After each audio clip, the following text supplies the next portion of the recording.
Kabupaten Bidun untuk menyelesaikan tugas saya di demonstrasi kontekstual terkait dengan pengambilan keputusan.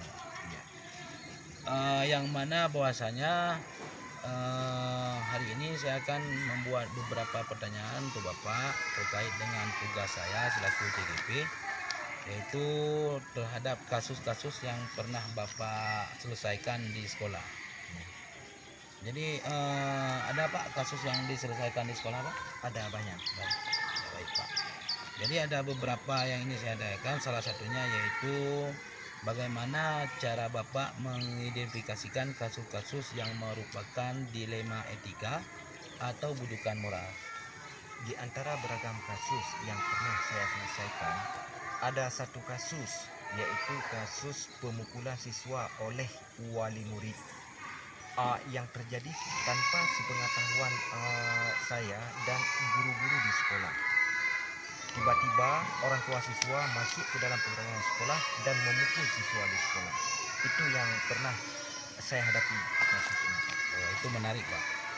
Semoga nantinya akan bisa dicontohkan oleh pimpinan-pimpinan lain dalam menyelesaikan kasus. Selanjutnya bagaimana Bapak menjalankan pengambilan keputusan di sekolah Bapak, terutama terhadap kasus di mana ada dua kepentingan yang sama, benar dan sama mengandung nilai kebajikan. Sebelum saya mengambil keputusan, yang pertama sekali saya menganalisa kasus tersebut.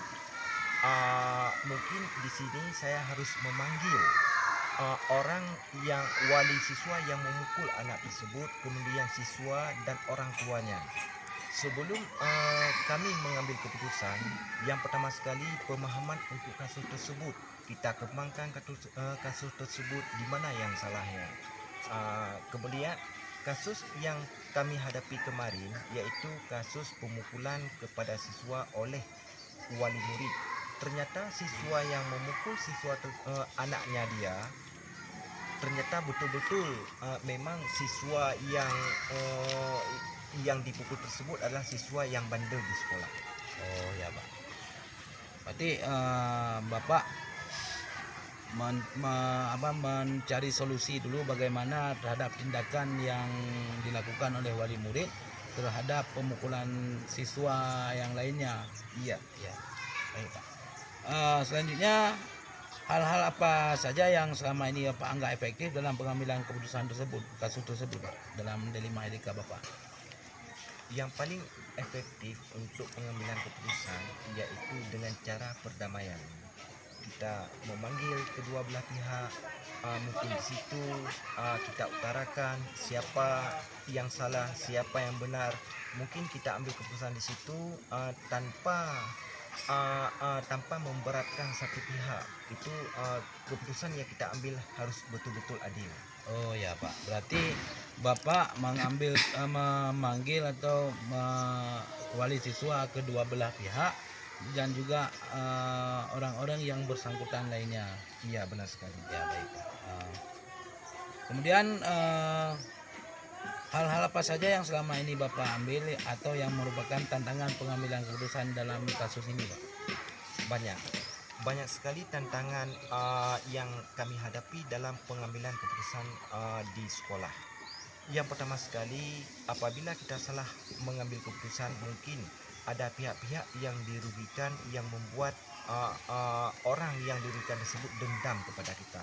Apalagi kita sekolahnya jauh di daerah pedalaman, mungkin makanya dalam pengambilan keputusan harus betul-betul kita harus memahami dan mengembangkan kasus-kasus yang terjadi di sekolah. Oh baik Pak. Ini menarik nih Pak. Iya.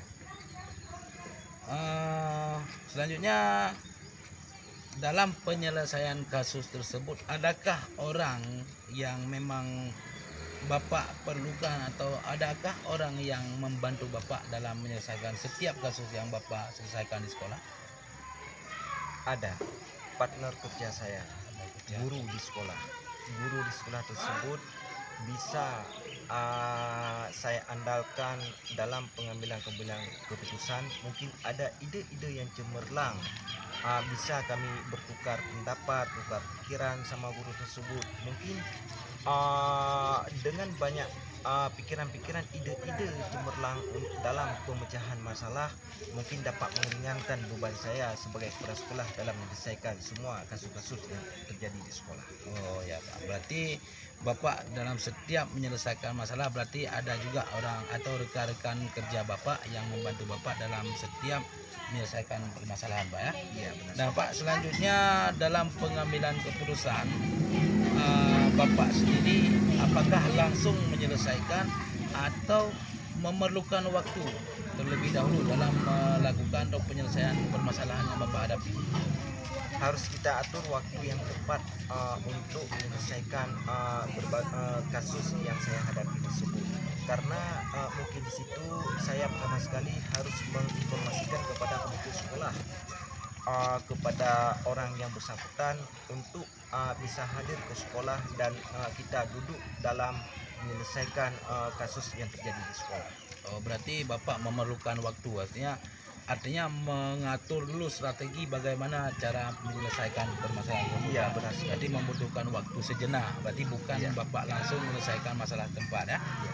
Baik Pak, ini yang terakhir Pak, satu lagi Pak. Dari semua hal yang telah Bapak sampaikan, pembelajaran apa yang dapat Bapak petik tentang pengalaman Bapak dalam mengambil keputusan yang telah terjadi di sekolah?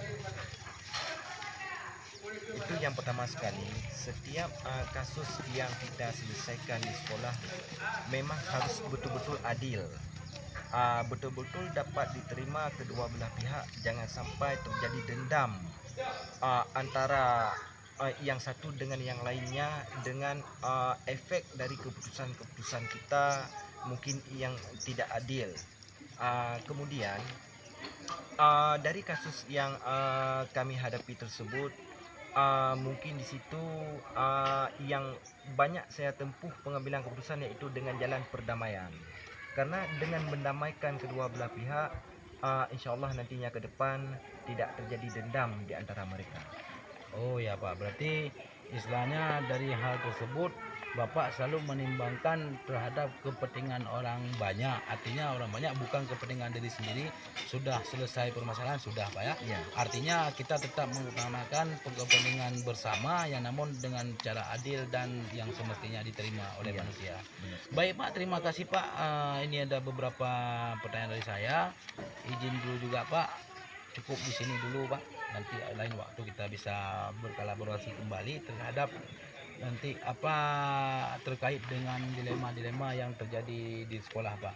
Oke Pak, sekian dulu Pak. Iya. Ah.